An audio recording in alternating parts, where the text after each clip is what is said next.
Assalamualaikum warahmatullahi wabarakatuh. Kami dari kelompok 3 yang beranggotakan Hesti Uliasari, Laila Nuraini, Muhammad Hasan Nasrullah, dan Nasya Aurora Fajrin akan mempresentasikan hasil diskusi dari kelompok kami tentang identitas nasional. Proses berbangsa dan bernegara. 1. Proses berbangsa dan bernegara sebelum kemerdekaan. Proses berbangsa dan bernegara sudah ada sejak sebelum zaman kemerdekaan. Pada saat itu, berorientasi pada perjuangan melawan penjajah. Proses berbangsa dan bernegara mulai berkembang sejak adanya Sumpah Pemuda yang berkumandang di Nusantara. Kemudian mulai mempersiapkan kemerdekaan Indonesia dan membentuk BPUPKI. 2. Proses berbangsa dan bernegara pada masa sekarang. Proses berbangsa dan bernegara di masa sekarang berguna untuk mencerdaskan kehidupan bagi warga negara dengan menumbuhkan jati diri dan moral, sehingga dijadikan sebagai landasan dalam pelaksanaan hak dan kewajiban bela negara, kelangsungan hidup, dan kejayaan bangsa dan negara. Kesadaran dan gerakan mencintai bangsa dan negara Indonesia.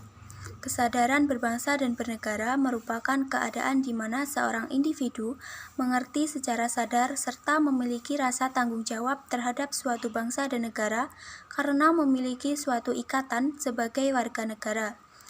Membangun kesadaran berbangsa dan bernegara merupakan hal yang penting bagi pemuda karena merupakan penerus bangsa.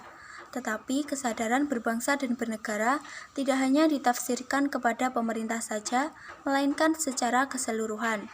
Ada bermacam-macam hal yang berpengaruh terhadap berbangsa dan bernegara, seperti dinamika kehidupan warga negara. Dalam hal ini, pemuda harus mengambil posisi terdepan dan menyuarakan kritik yang membangun kepada pemerintah untuk menjaga keutuhan NKRI. Apabila dalam membangun kesadaran berbangsa, bernegara, memahami hukum yang berlaku, dan menjadikan Pancasila sebagai pedoman hidup, maka tidak akan ada generasi yang dimanfaatkan untuk memecahkan bangsa dan negaranya sendiri. Baik, C.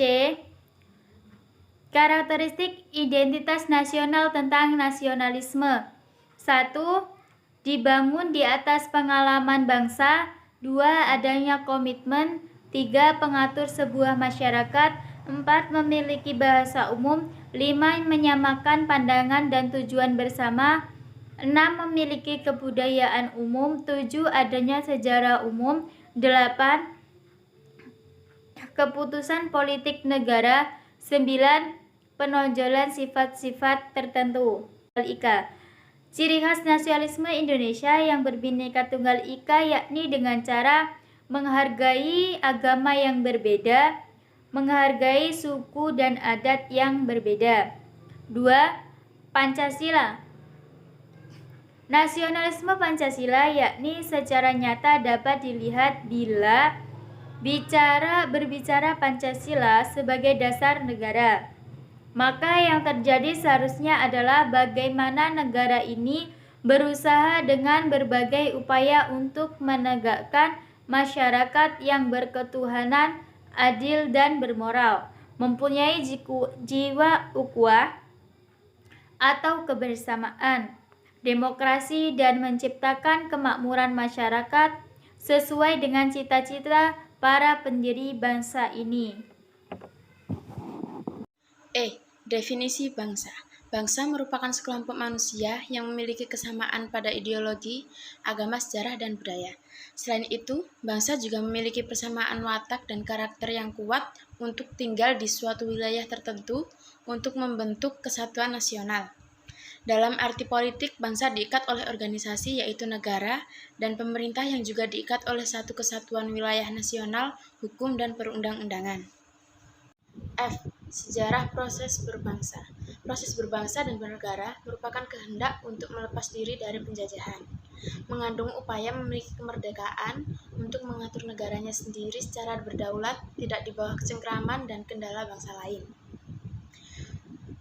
Dua peristiwa penting dalam proses bernegara adalah sidang-sidang Badan Penyelidikan Usaha-Usaha Persiapan Kemerdekaan Indonesia atau disingkat BPUPKI, dan sidang-sidang Panitia Persiapan Kemerdekaan Indonesia atau disingkat PPKI. Oke, selanjutnya adalah national building and character building. National character building atau pembangunan jiwa bangsa adalah sebuah hal penting dan mendasar yang nampaknya terlupakan dan kurang mendapatkan perhatian yang sungguh-sungguh oleh bangsa ini dalam kurun waktu yang begitu panjang. Pembangunan sebuah bangsa tidak hanya berfokus pada infrastruktur, namun juga pembangunan karakter bangsa. Karena tanpa pembangunan karakter bangsa dapat timbul sifat lemahnya jiwa bangsa yang membuat kita dapat tetap tereksploitasi oleh penjajah meskipun kita telah merdeka. Lalu yang terakhir adalah 4 pilar kebangsaan. 4 pilar kehidupan berbangsa dan bernegara dipandang sebagai sesuatu yang harus dipahami oleh para penyelenggara negara bersama seluruh masyarakat dan menjadi panduan dalam kehidupan berpolitik, menjalankan pemerintahan, menegakkan hukum, mengatur perekonomian negara, interaksi sosial kemasyarakatan, dan berbagai dimensi kehidupan bernegara dan berbangsa lainnya. Dengan pengamalan prinsip 4 pilar kehidupan berbangsa dan bernegara, diyakini bangsa Indonesia akan mampu mewujudkan diri sebagai bangsa yang adil, makmur, sejahtera, dan bermartabat. Adapun 4 pilar kehidupan bangsa Indonesia adalah, yaitu yang pertama adalah Pancasila, yang kedua adalah UUD 1945, yang ketiga NKRI, yang keempat adalah Bhinneka Tunggal Ika.